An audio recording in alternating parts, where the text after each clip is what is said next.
first question that comes to everyone's mind is that what this scheme is about. The announcement that had been made yesterday by the finance minister, where she has mentioned about the LTC cash voucher and festive advance schemes, which will benefit the government, central government employees and some of the state PSU banks, etc., and how it will boost consumption, which is a big issue right now in India. So, first of all, the LTC scheme and the festive advances scheme are the two separate tranches of a similar kind of initiative by the government, where the government is going to allow the central government employees to withdraw their LTCs, which are leave travel concessions which the central government employees get, without showing any valid proof for travel.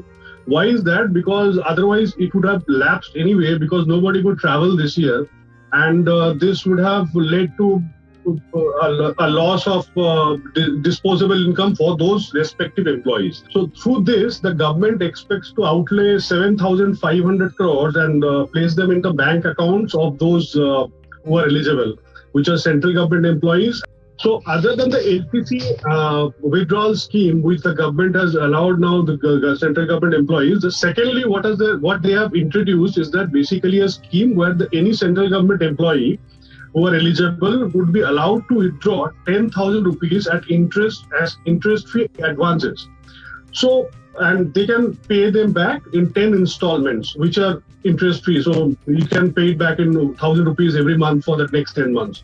Which is a very easy process to pay back the money.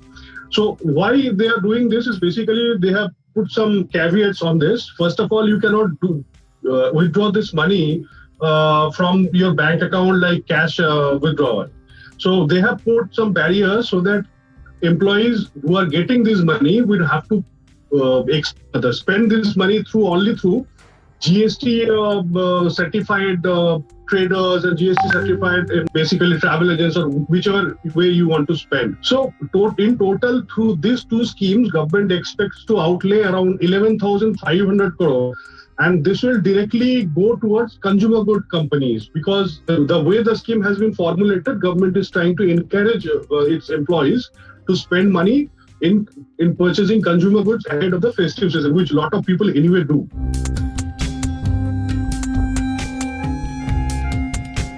So this stimulus package basically is aimed at boosting consumption of goods and not services. So overall, the industry of consumer goods is happy, especially the companies which are into manufacturing of electronic goods, like the kind you buy ahead of the festive season, like televisions, smartphones, or maybe washing machines, or maybe AC to remain immune for the next summer. So the question is that how much of this will get translated into sales, because the government is estimating that this will get translated into over and above this 11,500 crore of money that they are giving to the hands of the government employees, and they expect at least more than double of that to get spent on ground basically. But it's too early to estimate that how much of that will actually get spent and how much of that people will still remain skeptical about spending all those money. Because say for example, if someone is planning to buy a car for 4 lakh rupees, so he cannot just go and buy a car with this money, because he will be getting something maybe 40,000-50,000 rupees, which will be good for paying the initial amount for a car, but ultimately he has to also spend the EMI from his own pocket. So given the market conditions and the sentiments that prevail right now, so how much of that will get translated into sales is a difficult estimate to make right now. But analysts from, say, IDBI Securities and then other securities like Edelweiss are expecting a significant boost in consumption, especially for companies like FMCG, and also in smaller durable items like, say, room heater, or maybe a geyser, or maybe a hairdryer.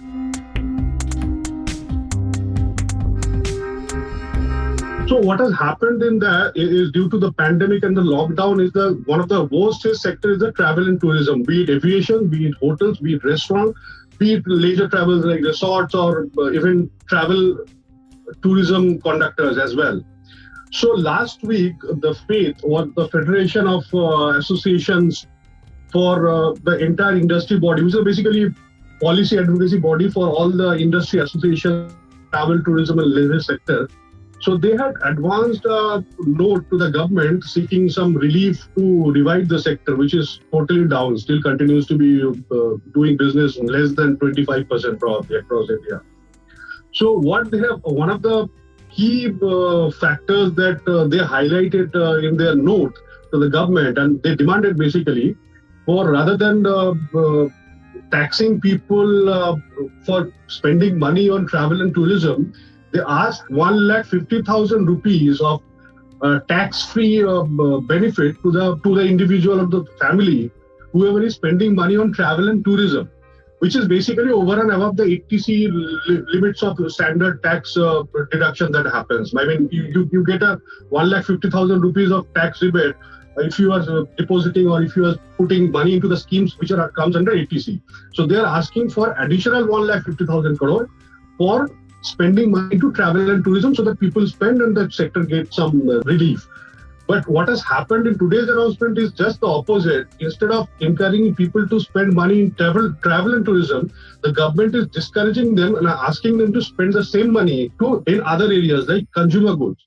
So instead of encouraging the sector, this money is getting diverted to other areas. So whatever money they could have spent in travel and tourism, these people will not spend them anymore, at least for this financial year, till 31st March 2021.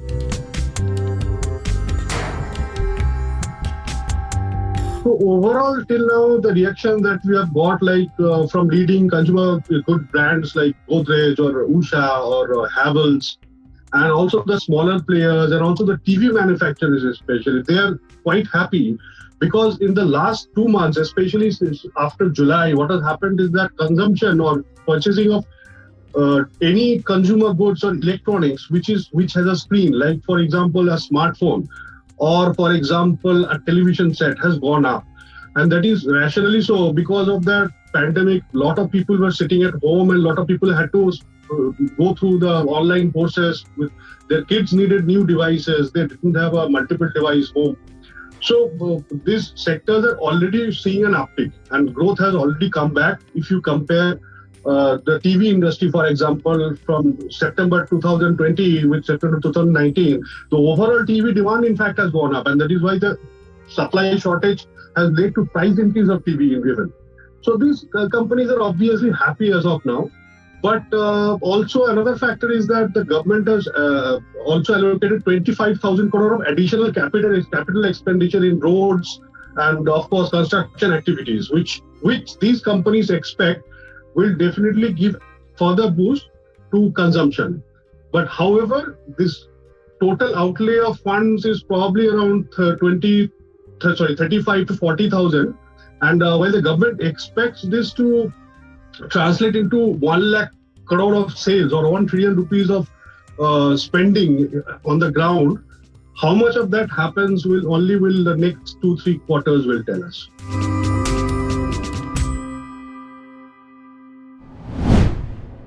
If you like this video, share it and subscribe to Business Standard. For more news, views and insights, log on to www.business-standard.com. Do also follow us on YouTube, Twitter, Facebook, Instagram, Telegram and LinkedIn.